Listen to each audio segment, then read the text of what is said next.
great novel that Arthur Clarke wrote twice, called Against the Fall of Night and The City of the Stars.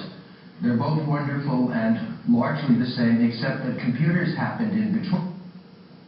有一本很棒的小说，作者 Arthur Clarke 总共写了2次，书名叫做《对抗夜幕低垂：城市和星辰》。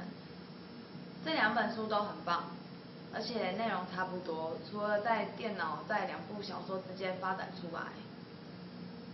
And Arthur was looking at this old book and he said, well, that was wrong. The future must have some computers.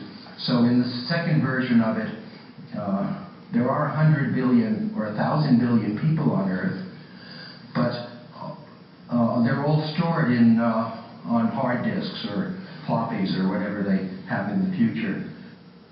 然后 Arthur 看着这本他写的书说：“哦，这样子不对，以后一定会有电脑的啊。”所以在第2个版本里面，世界上人口变成了1000亿或者是1兆，但是它们都被存在硬碟或软碟里，或是任何其他未来的储存形式。And you let a few million of them out at a time.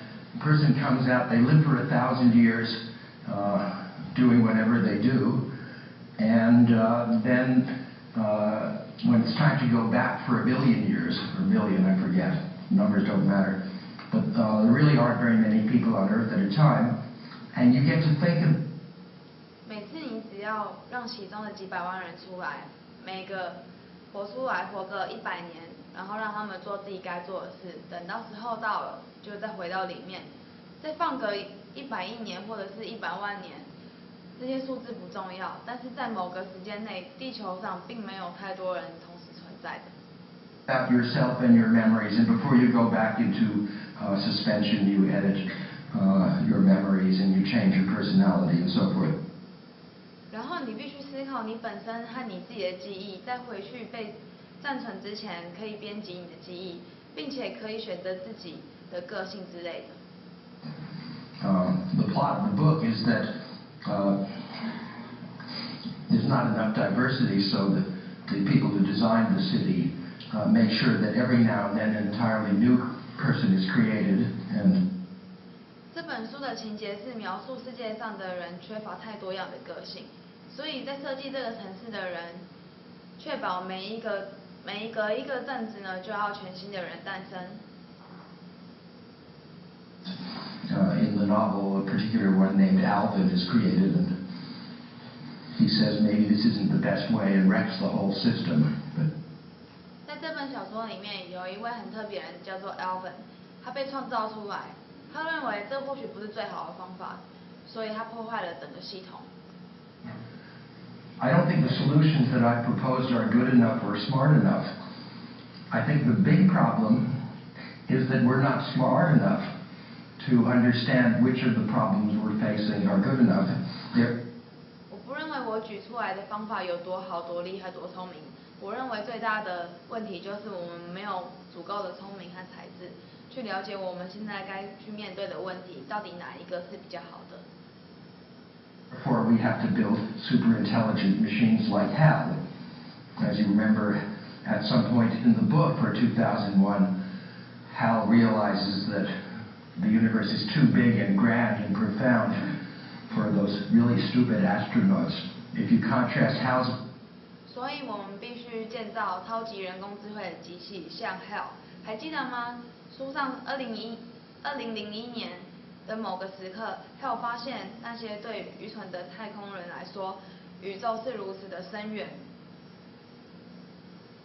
Behavior with the triviality of the people on the spaceship. You can see what's written between the lines. Well, what are we going to do about that? We could get smarter. 如果你将 HAL 的行为和那些只在乎枝微末节的太空人相比，你就可以了解作者想要表达的含义。那我们现在应该要怎么做呢？我们应该要变得更聪明。I think that we're pretty smart as compared to chimpanzees, but we're not smart enough to deal with the colossal problems that we face, either in abstract mathematics or in figuring out economies or balancing the world around. 我认为跟黑猩猩比起来，我们的确是聪明了许多，但是我们还没有能力去处理现在面对那些庞大的问题，不管是解决数学的问题，或者经济的本质，或是让世界处于平衡的状态。So one thing we can do is live longer. And nobody knows how hard that is, but we'll probably find out in a few years. See, there's two forks in the road. We know. 所以我们唯一能做的就是活得更久一点，但是没有人知道有多困难。但是过了几年之后，我们可能会找到答案。有2种可能的解释方式。Know that people live twice as long as chimpanzees almost, and nobody lives more than 120 years for reasons that aren't very well understood. But lots of people now live to 90 or 100 unless they shake hands too much or something like that. 我们知道大部分的人类的寿命，我们知道大部分的人类是黑猩猩的2倍，而且没有人超过120年。我们还不是很了解其中的原因，但是现在还是很多人活到90到100岁，除非他们握太多手。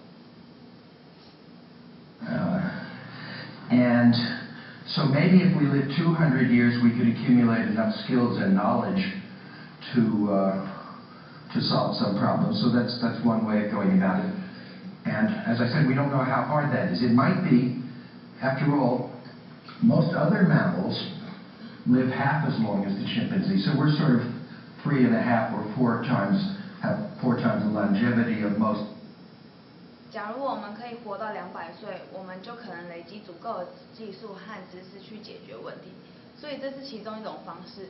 我们不知道要活得更久有多困难，毕竟其他哺乳类的寿命也只有黑猩猩的1半，所以我们的寿命大概是其他哺乳类的3.5倍或4倍。Mammals, and in the case of the primates, we have almost the same genes. We only differ from chimpanzees in the present state of knowledge, which is absolute hogwash, maybe by just a few hundred genes. 就这些灵长动物来说，我们几乎有相同的基因。我们跟黑猩猩的差别，以我们现在有乏善可陈的智慧来说，或许只是几个基因的差别而已。Think is that the gene counters don't know what they're doing yet, and whatever you do, don't read anything about genetics that's published within your lifetime or something. 而我认为基因计数器实际上它不知道自己计算到哪里。不管如何，在你有生之年，千万要阅读，千万不要阅读任何有关基因学的书。The stuff has a very short half-life. Same with brain science. And so it might be that if we just fix 4 or 5 genes, we can live 200 years. Or it might be that it's just 30 or 40, and I doubt that it's several hundred. So this is some. 目前人类对基因学的研究才刚起步，就跟我们的大脑研究一样，所以有可能我们只要有改善其中4、5条的基因，就可以活到200岁，或者是我们有可能只活30年或40年。我想也有可能人类可以活到好几百年。